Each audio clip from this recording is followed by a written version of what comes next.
어서오세요. 펌 예약하신 분 맞으시죠? 바로 안내해 드릴게요. 그날은 여느 때와 다름없는 평범한 오후였어요. 제가 운영하는 미용실은 그날도 바쁘게 돌아가고 있었습니다. 사람을 쓰고 싶지 않아서 저 혼자 소규모 예약제로 운영하고 있었는데 매주 스케줄이 꽉 차 있을 만큼 인기가 좋았습니다. 아는 언니가 원장님 솜씨가 좋다고 해서 꼭 한번 와보고 싶었는데 예약하기가 너무 힘들더라고요. 그렇게 처음 방문한 손님과 가볍게 이야기를 주고받으며 약재를 바르고 롤을 말았습니다. 그러다 유리창 너머로 낯선 아이 하나가 서성이는 모습을 발견했어요. 10살 정도 돼 보이는 여자아이였는데 무언가 살피듯 미용실 안을 들여다보고 있었습니다. 처음엔 그냥 호기심 많은 동네 아이라고 생각했어요. 그런데 한참을 그렇게 서성이더니 조심스럽게 문을 열고 안으로 들어오더군요. 그러더니 뜻밖의 이야기를 꺼냈어요. 저기 혹시 저도 머리 자를 수 있나요? 아이의 작은 목소리가 미용실 안에 조심스럽게 울려 퍼졌습니다. 그런데 그 다음에 이어진 말이 모두의 가슴을 먹먹하게 만들었어요. 우리 엄마가 아파서 머리가 다 빠졌거든요. 그래서 저도 엄마처럼 짧게 깎고 싶어요. 그러면서 아이는 꼭 쥔 주먹을 조심스레 펴보였습니다. 그 안엔 동전 몇 개가 들어있었어요. 동전보다 삐뚤빼뚤한 손톱, 살짝 때 묻은 손바닥이 더 제 마음을 아프게 했습니다. 아마도 얼마 안 되는 용돈을 조금씩 모아서 용기를 내어 들어온 것 같았어요. 아픈 엄마를 위해 자신도 머리를 깎겠다는 어린 마음이 얼마나 기특하고 예쁜지 저도 모르게 가슴이 뭉클해졌습니다. 저는 고민하지 않고 아이에게 바로 빈자리를 권했어요. 아이를 의자에 앉히고 미용 가운을 둘러줬습니다. 아이는 설레고 긴장된 표정으로 거울 속 자신의 모습을 바라보고 있었어요. 아이의 머리카락은 제멋대로 삐뚤삐뚤 자라 있었습니다. 아마도 오랜 시간 미용을 하지 않은 듯 했어요. 저는 아이의 얼굴을 살피고 깔끔한 단발 스타일로 머리를 자르기 시작했어요.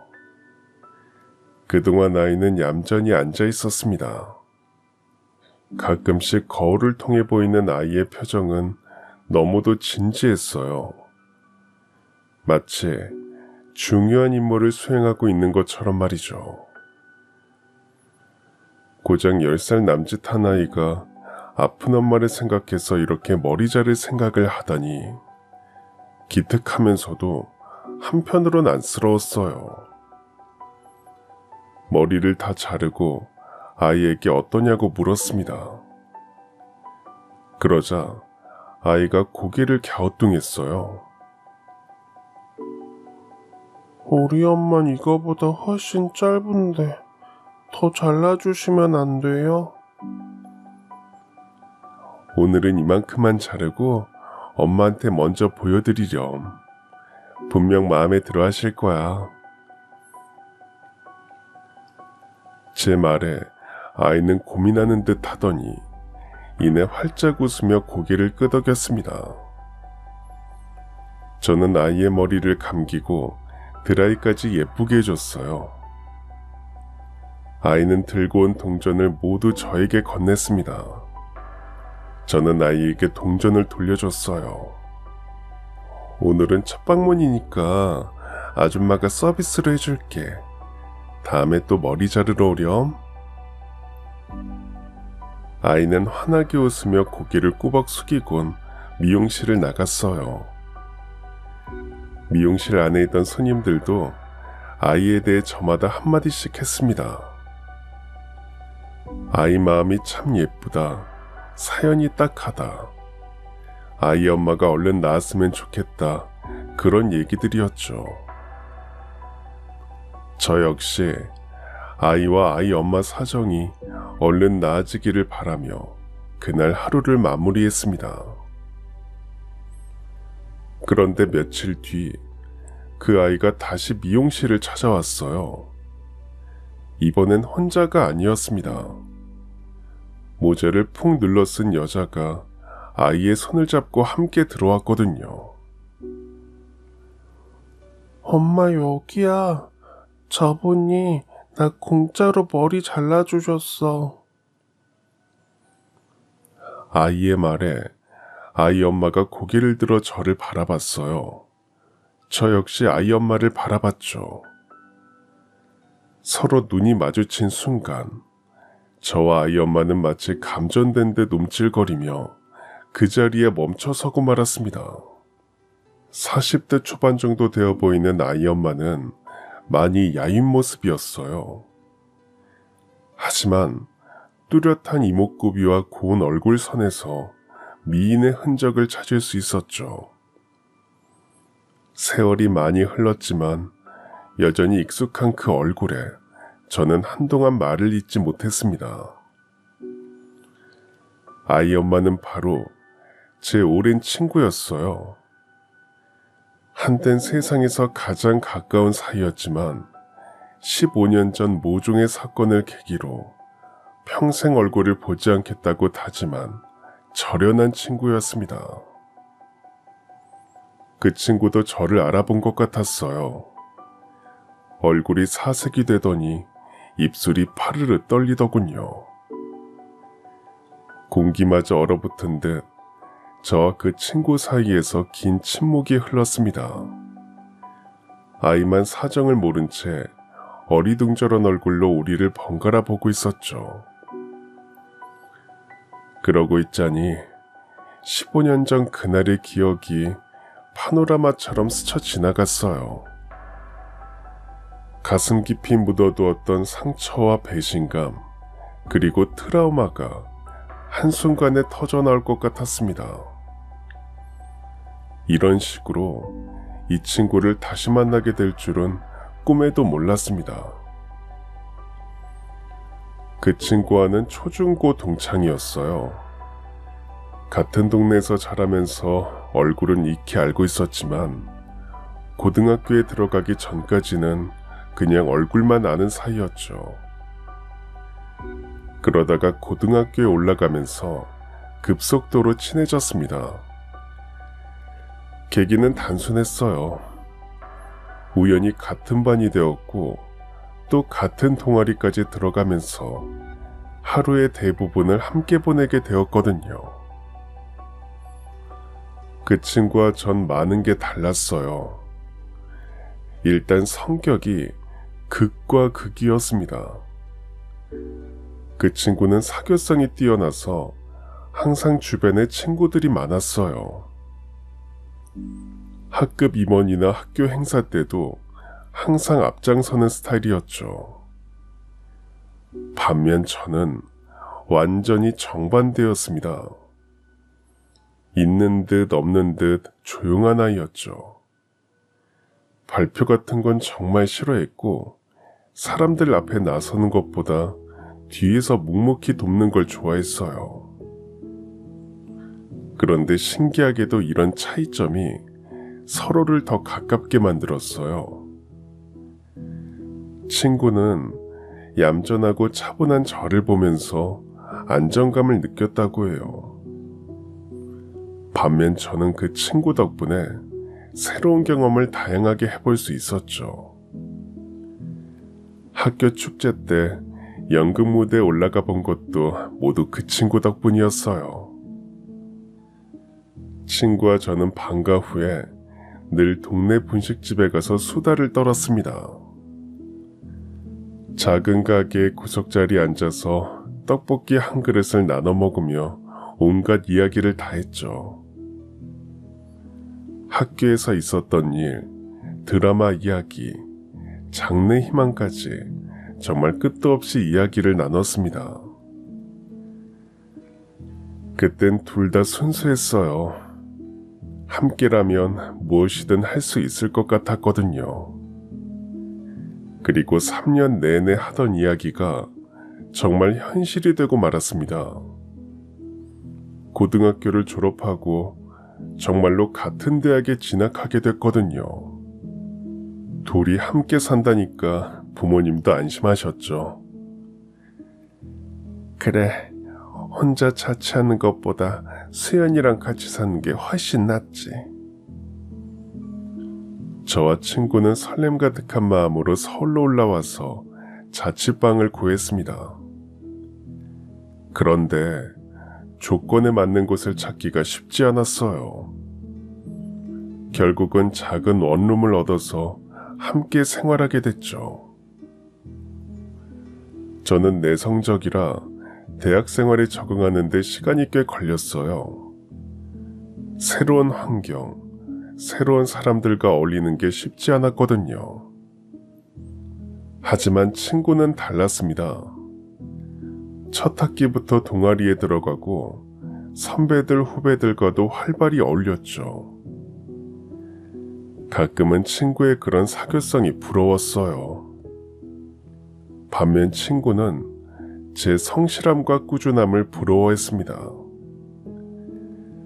친구와 저는 서로의 다른 점을 선망하며 지냈어요.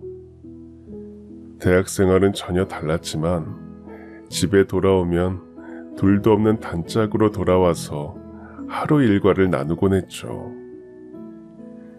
그렇게 이야기를 하다가 자정이 넘어서 잠드는 날도 많았습니다. 그렇게 4년의 대학 생활을 마치고 나니 커다란 벽이 우리 앞을 가로막고 있었어요. 바로 취업이라는 벽이었죠. 저는 운 좋게 졸업하고 얼마 지나지 않아 안정적인 중견기업에 취업할 수 있었습니다. 그동안 꾸준히 쌓아온 스펙과 성실함을 인정받은 결과였죠.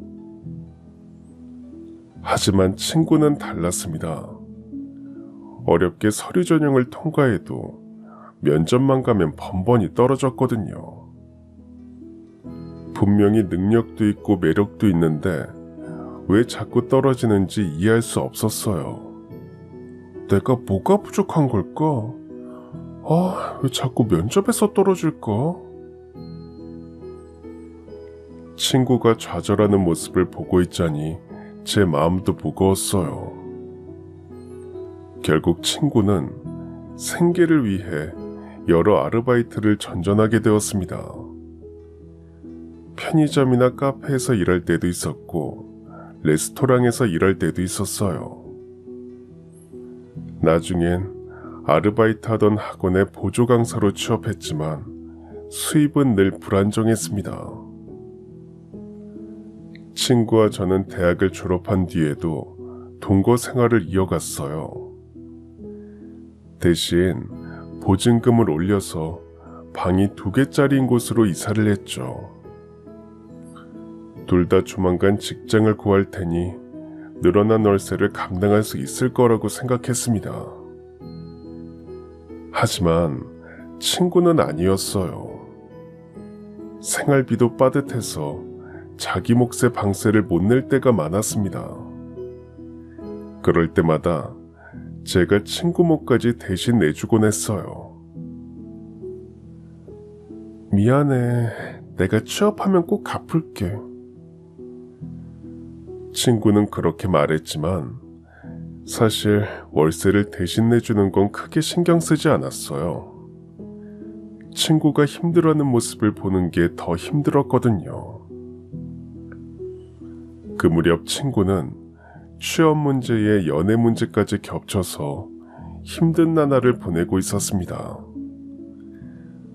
만나는 남자들마다 하나같이 진지하지 않고 무책임한 사람들이었거든요. 또 연락이 안 돼. 왜 나는 매번 이런 남자만 만나는지 모르겠다. 너한테 문제가 있는 게 아니라 걸핏하면 잠수 타는 그 사람이 문제인 거지. 괜찮아. 분명 좋은 사람 만날 거야. 지금 만나는 사람들은 네 진가를 알아보지 못하는 거야. 그땐 정말 그렇게 생각했어요. 친구가 좋은 사람을 만나서 행복해지기를 진심으로 바랐거든요.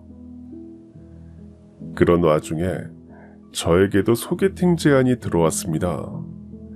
주선자는 회사 선배였어요.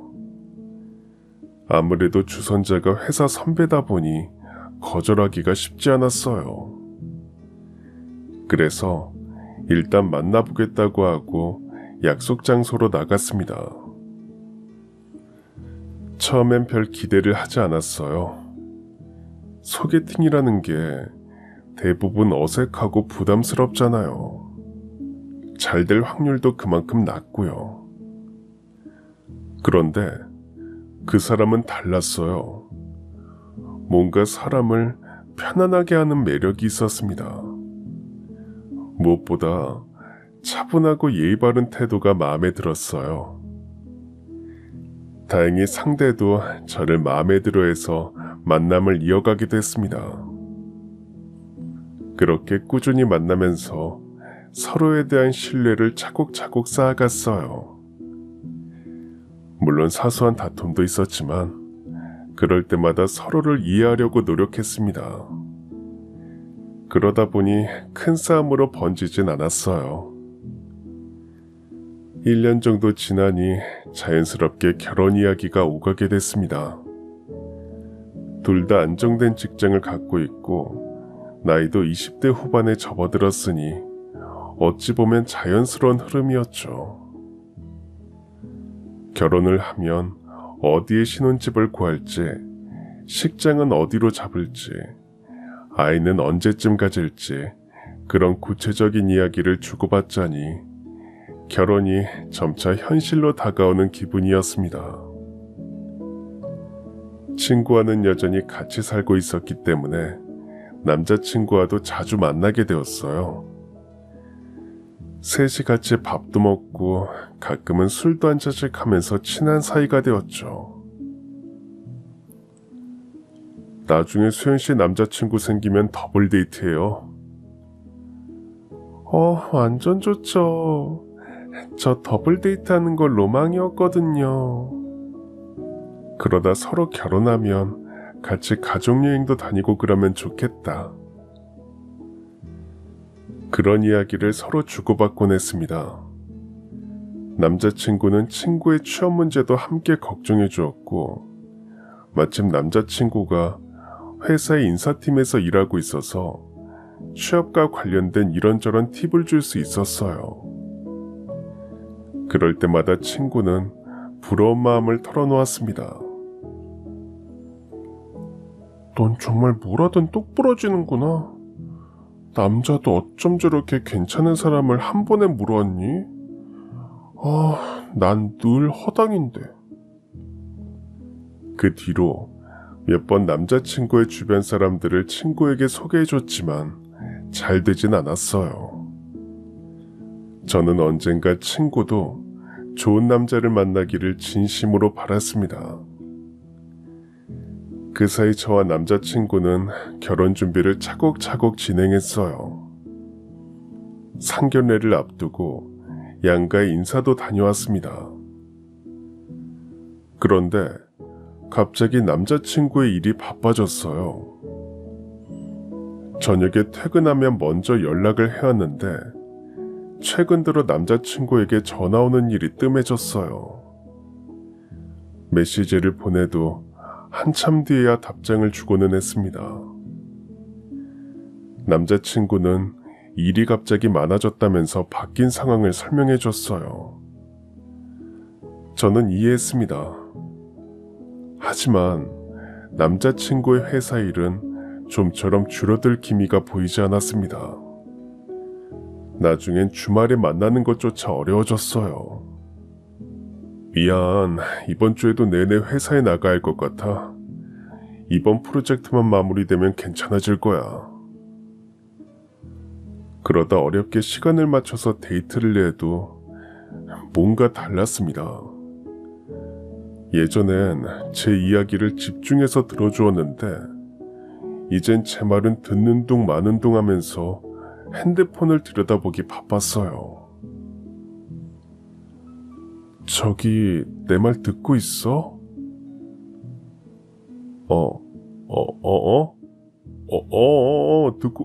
듣고 있어.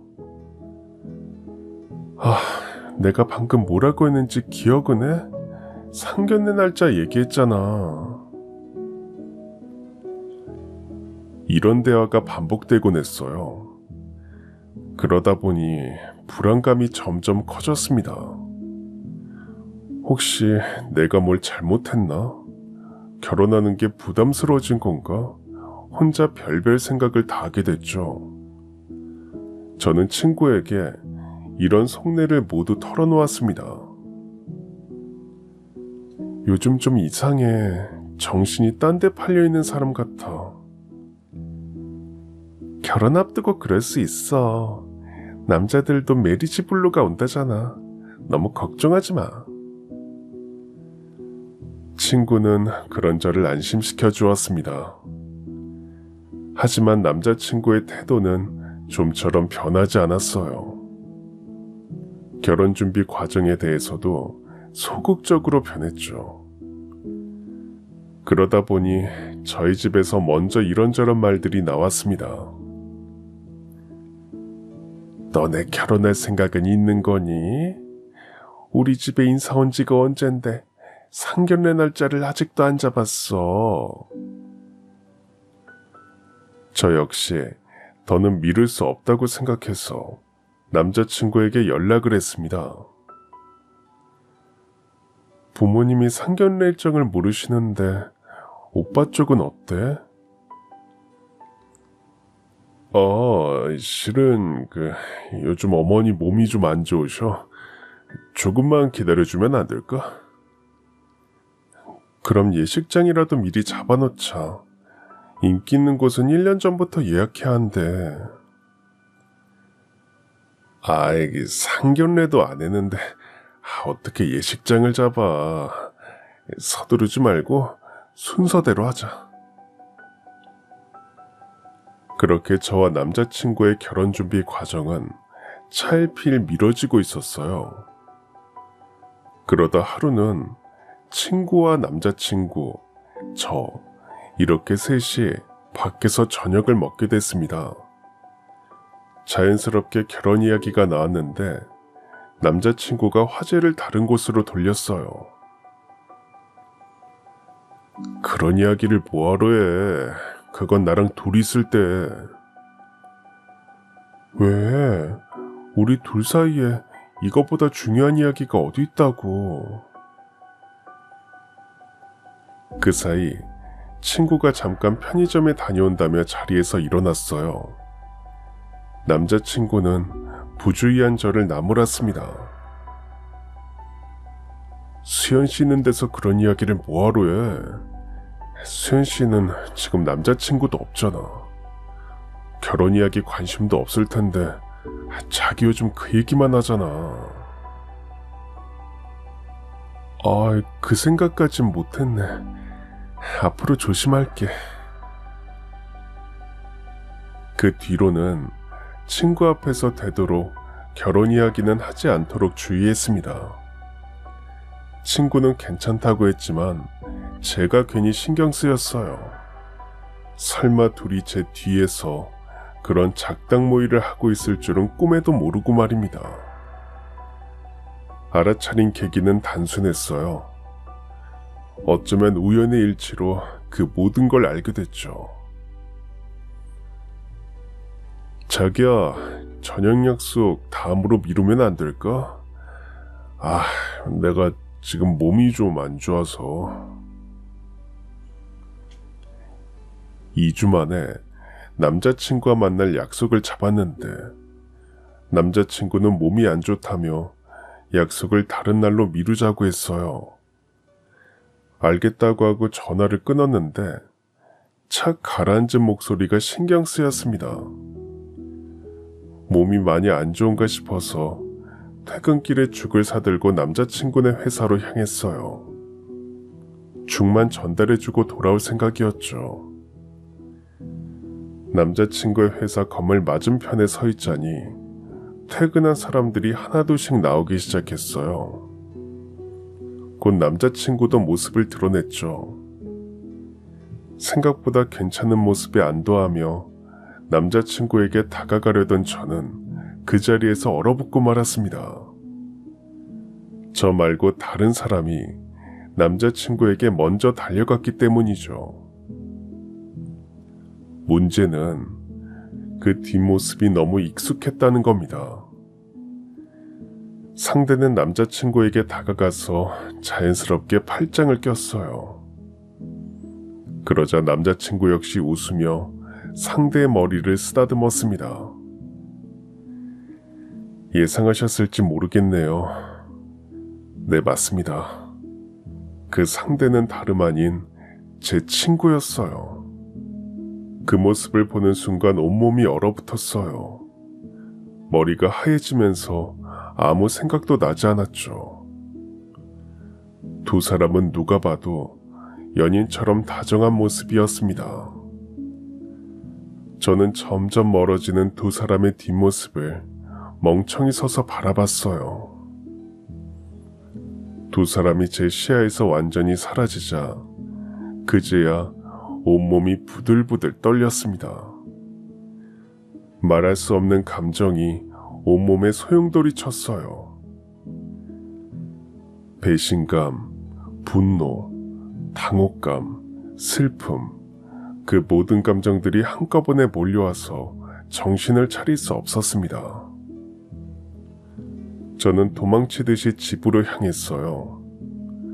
지하철을 타고 가는 동안에도 그 장면이 계속 눈앞에 어른거렸습니다. 집에 도착해서 멍하니 넋을 놓고 앉아있는데 거의 자정이 다 되어서야 친구가 들어왔어요. 친구는 식탁 앞에 앉아있는 저를 보곤 흠칫 놀랐습니다. 친구의 놀라는 모습을 보니 배신감과 함께 화가 치밀어 올랐습니다. 저는 감정을 애써 억누르며 침착하게 물었어요. 왜 이렇게 늦게 들어왔어? 학원 일이 좀 많았어. 이것저것 하다 보니까 늦어졌네. 친구는 제 물음에 태연하게 거짓말을 늘어놨습니다. 저는 친구를 빤히 바라봤어요. 그러자 친구도 뭔가 이상하다는 걸 눈치챘는지 당황하며 이런저런 말을 늘어놨습니다. 야, 왜 그렇게 쳐다봐, 무섭게. 왜 그래, 무슨 일 있어? 남자친구랑 싸웠어? 어떻게 싸워? 같이 있지도 않았는데. 내 남자친구 오늘 너랑 같이 있었잖아. 변명을 생각하지 마. 내 두 눈으로 똑똑히 봤으니까.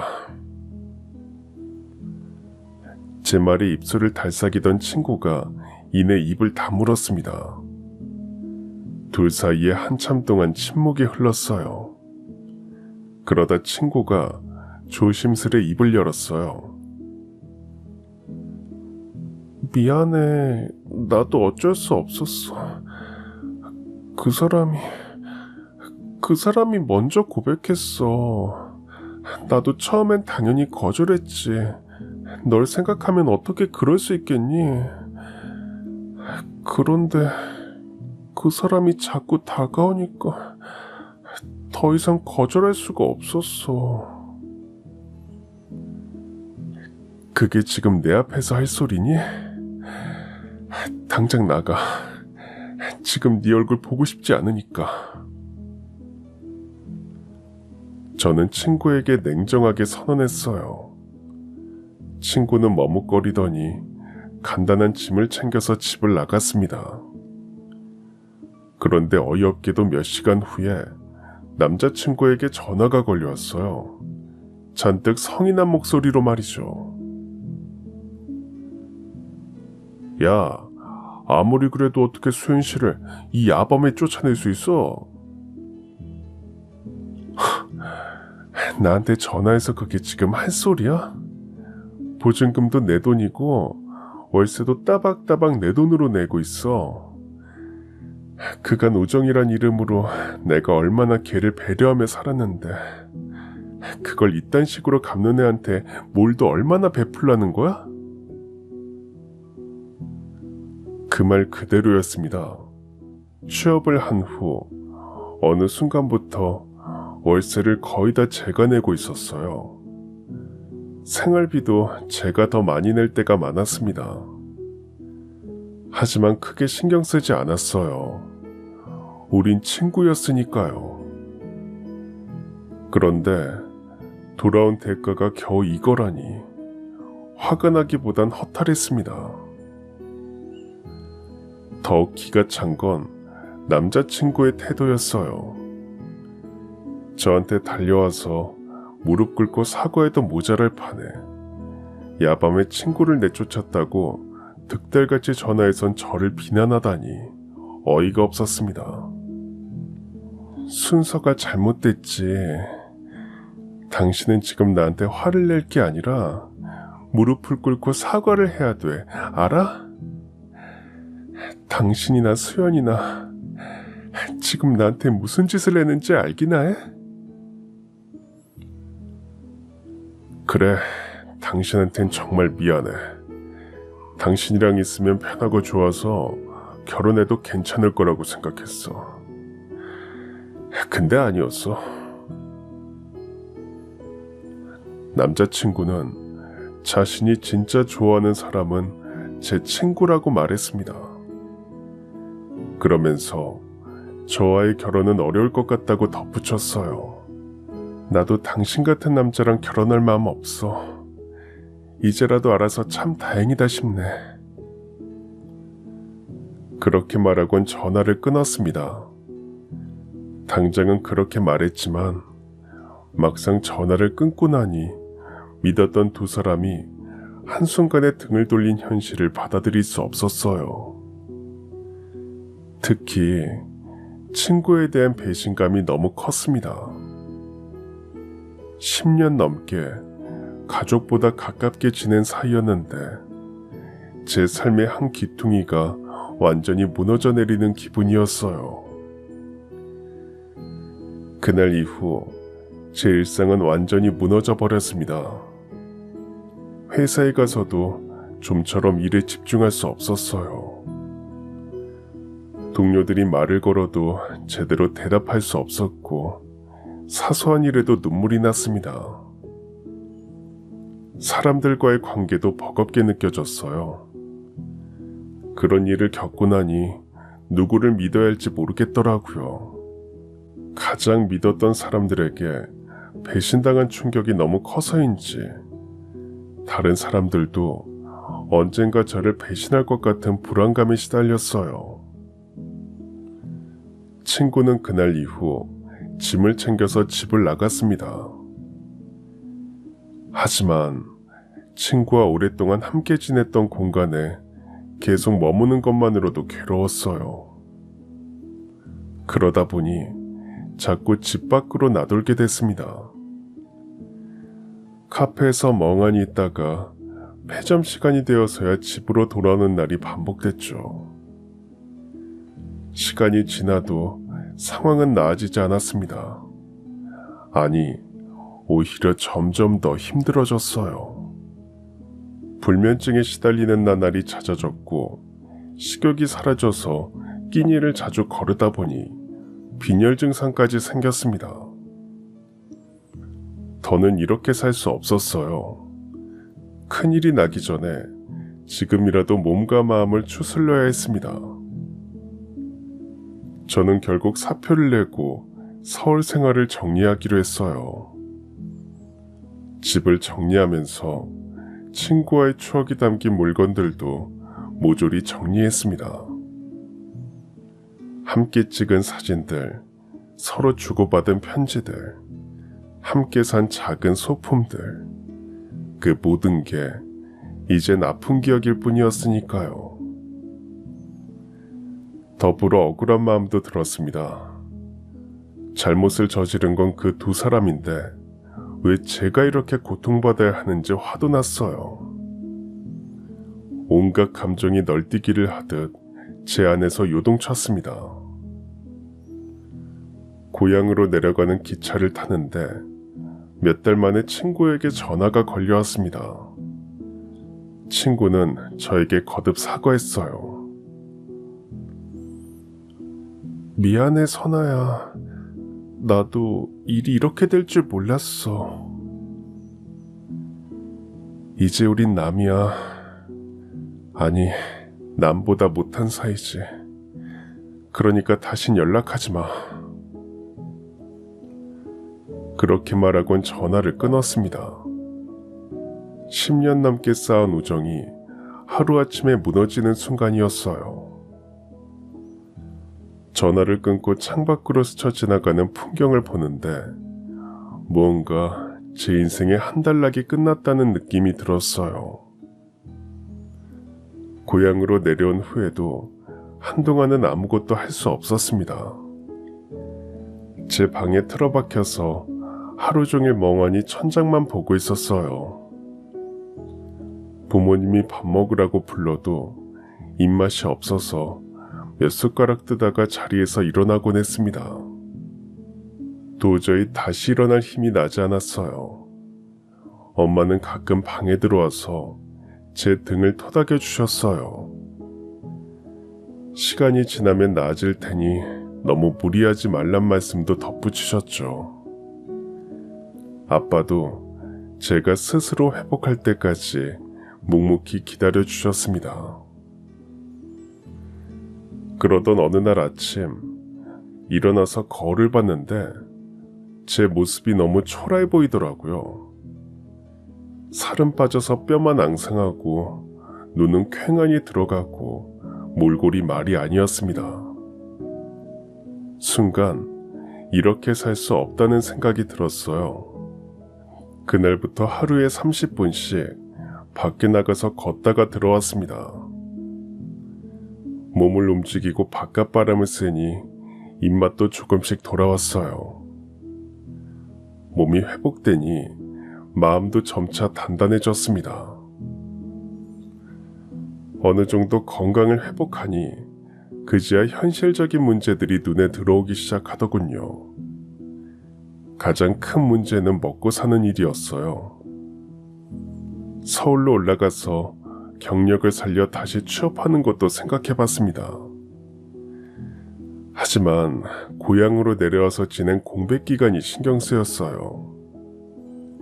그동안 뭘 했냐고 물으면 어떻게 답해야 할지 난감했습니다. 더불어 현실적인 문제도 발목을 잡았습니다.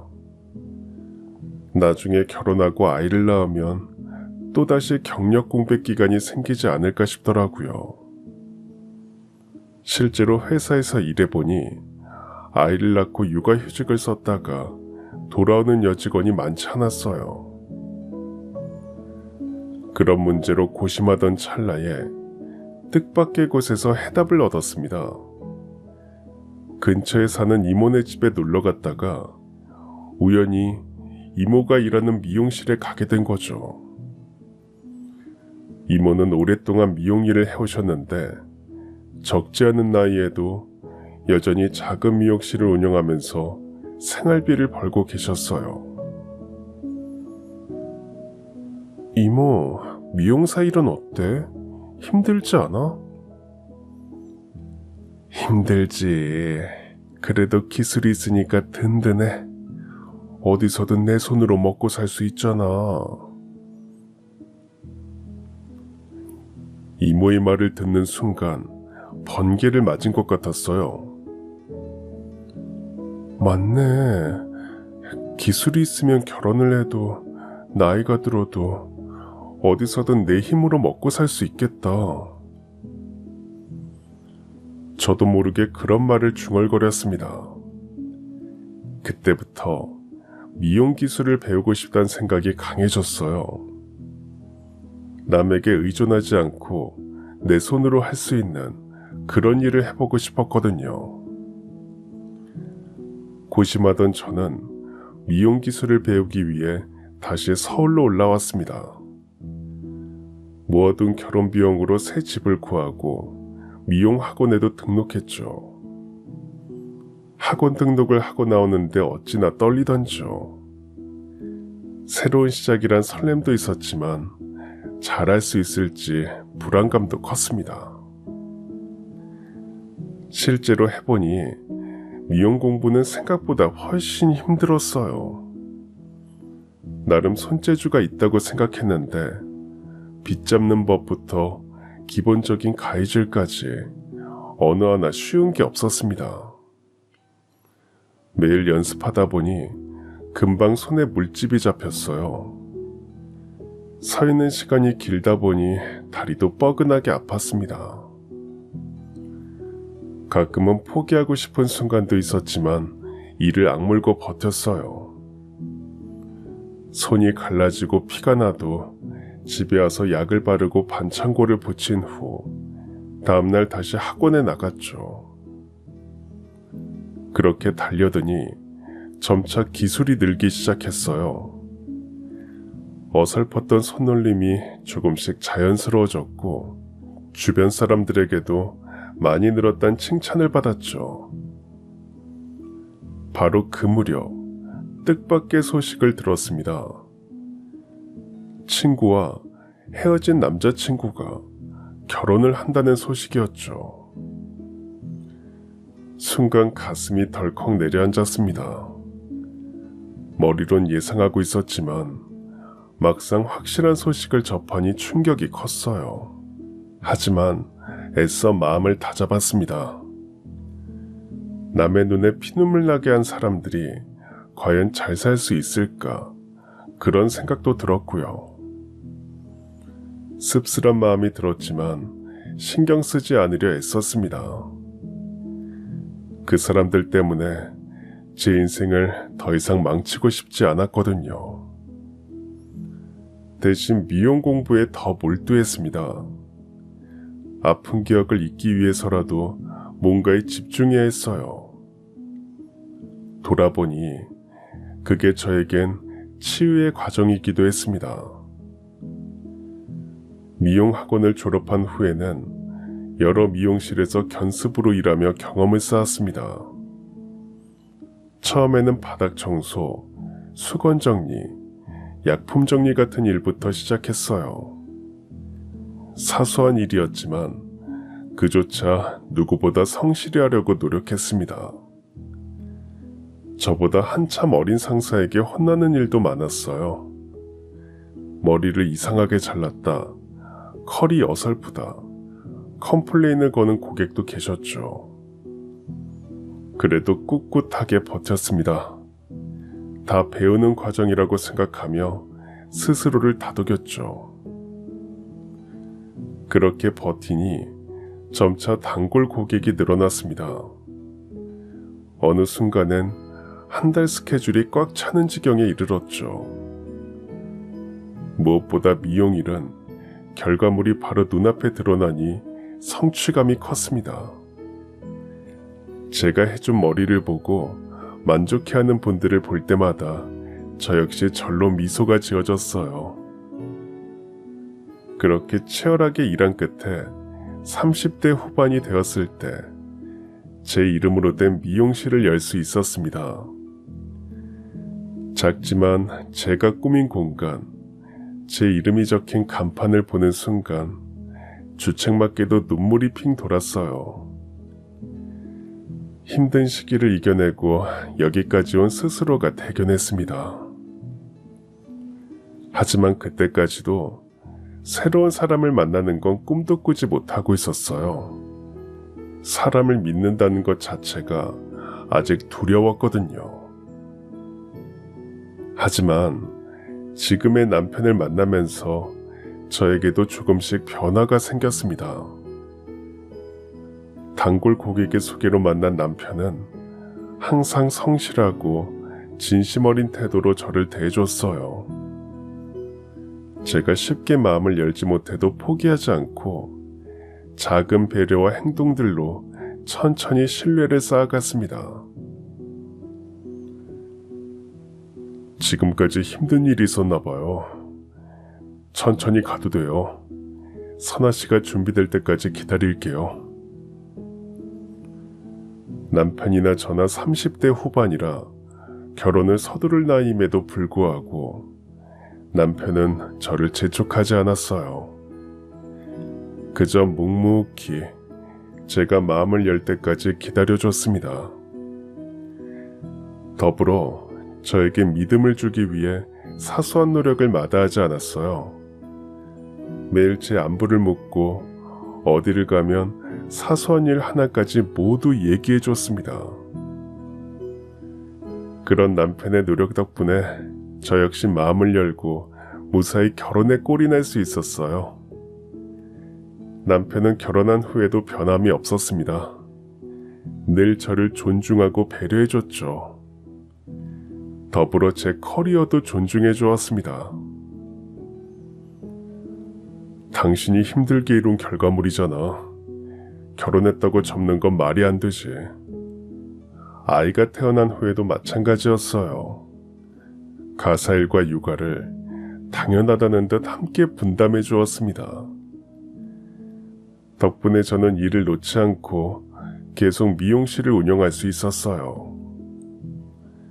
그런 남편을 보고 자라서인지 남편을 쏙 빼닮은 아들은 미용실 문을 닫을 시간이 되면 어김없이 아빠의 손을 잡고 나타나서 이렇게 말했습니다. 엄마, 내가 엄마를 지켜주러 왔어. 그런 아들을 보고 있노라면 저도 모르게 입가에 미소가 번졌어요. 그 무렵엔 하루하루 행복한 나날을 보내고 있었습니다. 미용실도 잘 됐고 남편과도 사이가 무척 좋았어요. 아이 역시 무럭무럭 자라고 있었습니다. 하지만 그럼에도 불구하고 15년 전 친구의 배신은 제 인생에서 유일한 상처이자 트라우마로 남아있었어요. 가끔 그때의 기억이 떠오르면 여전히 가슴이 저릿했습니다. 그래서 그 친구를 다시 만났을 때 충격이 더 컸던 것 같아요. 오랫동안 묻어두었던 상처가 한순간에 되살아나는 느낌이었거든요. 친구는 한참 동안 말을 못하고 서 있더니 갑자기 눈물을 흘리기 시작했어요. 그러더니 제 앞에서 고개를 숙여 보였습니다. 선아야, 정말 미안해. 그때 내가 너무 큰 죄를 지었어. 그때 네 남자를 빼앗은 게 내 인생 최대의 실수였어. 결국 그 죄로 인해 내가 벌을 받고 있는 것 같아. 그 말을 듣는데 마음 한구석이 쓰라렸어요. 그제야 여전히 상처가 아물지 않았음을 깨달았습니다. 아이는 엄마가 우는 모습에 어리둥절해하며 엄마의 옷자락을 잡아당겼어요. 엄마 왜 울어? 또 아파? 아이의 그 말에 친구는 결국 울음을 터뜨렸습니다.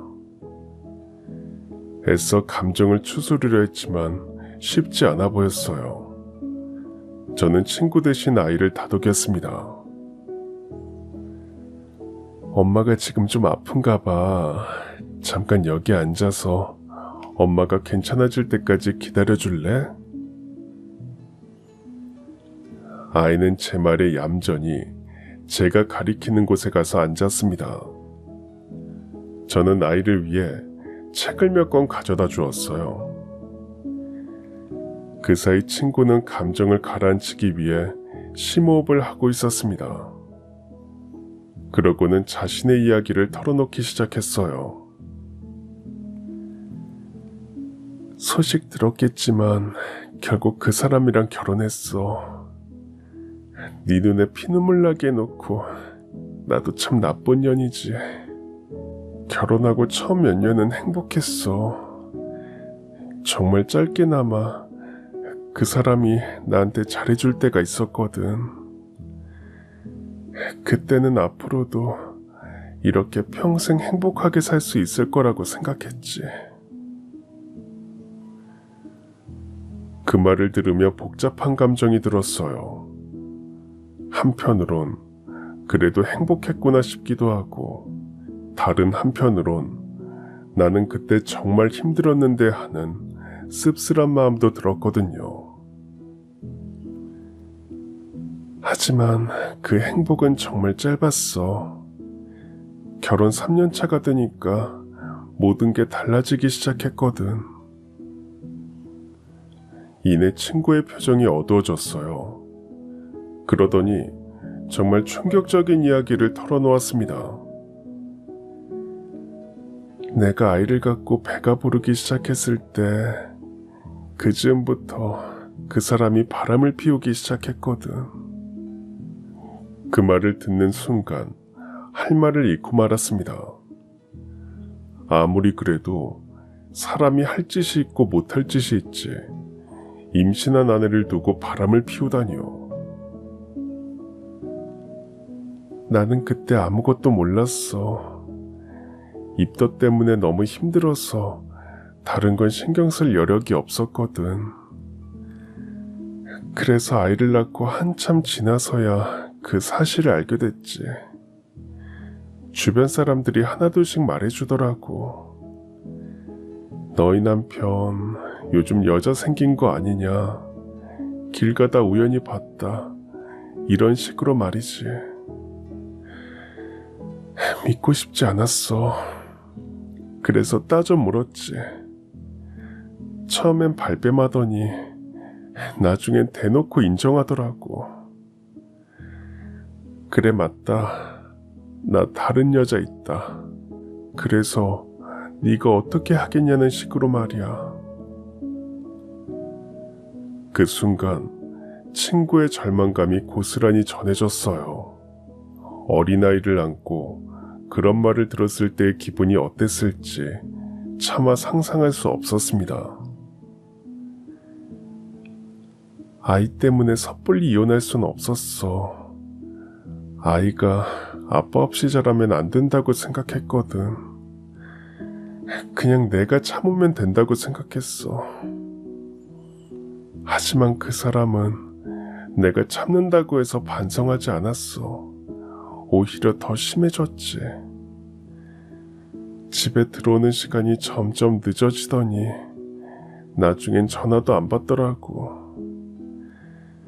주변 사람들 입에서 계속 소문이 도는데 나만 바보처럼 모른 척하고 있었어. 아이가 너무 어리기도 했고 나 혼자선 아무것도 할 수 없을 것 같았어. 경제활동도 제대로 해본 적이 없고. 당시의 친구 심정을 조금은 이해할 수 있을 것 같았어요. 저도 배신당했을 때 그런 절망감을 느꼈으니까요. 정신적 스트레스가 너무 심해서 우울증까지 왔어. 아이 보는 것 외에는 아무것도 하기 싫더라. 그래서 하루 종일 집에 있으면서 울기만 했지. 그런데 그 사람은 내가 그런 상태여도 신경 쓰지 않더라고. 오히려 나 때문에 집에 있기 싫다면서 더 자주 밖으로 나돌았어. 그러더니 결국은 그 나쁜 놈이 먼저 이혼을 제안했다고 합니다. 다른 여자랑 살고 싶으니 이제 그만 놔달라고 하더라고. 참 그다운 선택이다 싶었습니다. 친구는 처음엔 거절했다고 합니다. 아이 때문에라도 가정을 지키고 싶었다고 해요. 그러자 상대가 독하게 나왔다고 합니다. 매일 온갖 폭언을 퍼붓고 아이한테도 함부로 대했어. 그러니 도저히 버틸 수가 없더라고. 친구는 결국 합의이혼 서류에 서명했다고 합니다. 분명 양육비는 꼬박꼬박 챙겨주기로 했는데 처음 몇 달만 주고 그 후론 연락도 안 돼. 나중에 알아보니까 회사도 그만두고 아예 잠적해버렸더라고. 그 말을 하면서 친구는 의자에 앉아있는 딸을 바라봤어요. 아이는 엄마 이야기를 다 이해하진 못하지만 분위기가 무거운 걸 아는지 조용히 눈치만 보고 있었습니다. 그때부터 정말 힘들었어. 아이 키우면서 돈도 벌어야 하니까 온갖 일을 다 했지. 식당에서 서빙 알바도 하고 마트에서 개선원도 하고 새벽엔 사무실 청소도 하고 아이가 어릴 땐 등이 업고 다니면서 일했어. 정말 고생 많이 했구나. 그 이야기를 듣자니 저도 모르게 그런 말이 나왔습니다. 친구는 힘없이 웃었어요. 그런데 그게 끝이 아니더라. 그렇게 무리하니까 몸이 견디지를 못하더라고. 병원에 가니까 유방암이라고 하더라고. 그것도 2기. 작년부터 몸이 부쩍 안 좋아졌다고 해요. 결국 참지 못하고 병원에 갔다가 암이라는 천청병력 같은 소리를 들었다고 합니다. 그제야 부쩍 야윈 친구의 모습을 이해할 수 있었습니다. 의사 선생님이 그러는데 스트레스와 과로가 주 원인일 가능성이 높다고 하더라. 그 말을 듣는 순간 정말 허탈했어. 친구는 그 후 항암 치료를 받으면서 아이를 돌보고 있다고 말했습니다. 정말 힘들지만 아이 때문에 버티고 있다고 털어놓았어요. 잠시 침묵하던 친구는 다시 한번 저에게 사과의 말을 건넸습니다. 내가 그때 네 자리를 빼앗지 않았다면 이렇게 살진 않았을 거야. 그때 죗값을 이렇게 치르는 것 같아. 내가 그때 너무 큰 잘못을 저질렀어. 가장 소중한 친구를 배신했잖아. 정말 미안해. 친구의 고백을 들으면서 저 역시 마음이 복잡했습니다. 배신의 상처는 여전히 아물지 않았지만 눈앞에 있는 친구의 몰락한 모습을 보니 동정심도 들고 연민도 느껴졌어요. 넌 정말 잘 살고 있구나. 이렇게 멋진 미용실도 차리고. 다행이야. 네가 행복하게 사는 걸 보니까 정말 다행이다 싶어. 그 말을 듣는데 마음 한구석에서 무언가가 흔들리는 걸 느꼈습니다. 과연 내가 이 친구를 온전히 용서할 수 있을까? 복잡한 생각들이 머릿속을 어지럽혔습니다. 친구는 눈물을 닦으며 조심스럽게 말을 이어갔어요.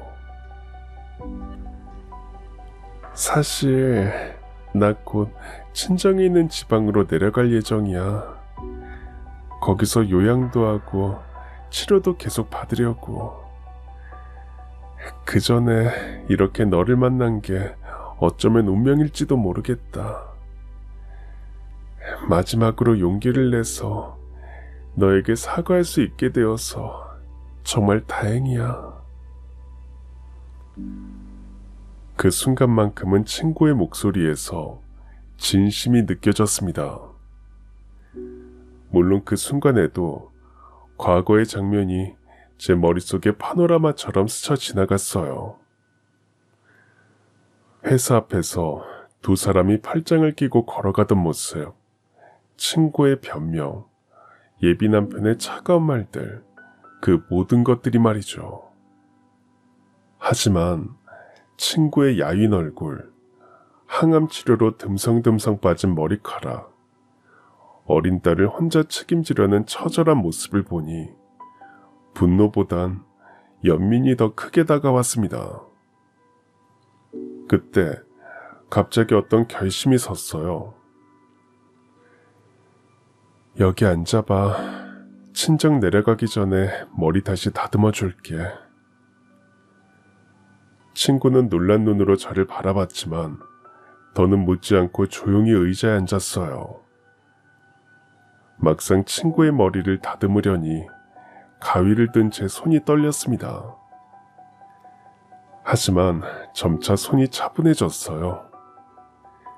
묘하게도 친구의 머리카락을 자를 때마다 과거의 원망과 분노도 함께 잘려나가는 것 같았습니다. 친구는 거울 속 자신의 모습을 보며 조용히 눈물을 흘렸어요. 고마움의 눈물인지 미안함의 눈물인지 알 순 없었지만 진심이 담긴 눈물이라는 건 확실했습니다. 미용을 마치고 아이에게 친구의 모습을 보여줬어요. 아이는 해맑게 웃으며 저에게 꾸벅 인사를 했습니다. 친구는 거듭 저에게 고맙다는 인사를 한 후 아이의 손을 잡고 집으로 돌아갔습니다. 며칠 후 지방으로 내려가기 전에 친구가 딸과 함께 다시 미용실을 찾아왔어요. 저번보단 한결 얼굴이 편해 보였습니다. 친구는 눈물을 글썽이며 말했어요. 선아야, 고마워. 정말 고마워. 나를 용서해줘서. 괜찮아. 나도 이제야 마음이 가벼워졌어. 제가 담담하게 말하자 친구는 안도의 표정을 지었어요. 그렇게 둘 사이에 침묵이 흐르자 아이가 불쑥 끼어들었습니다.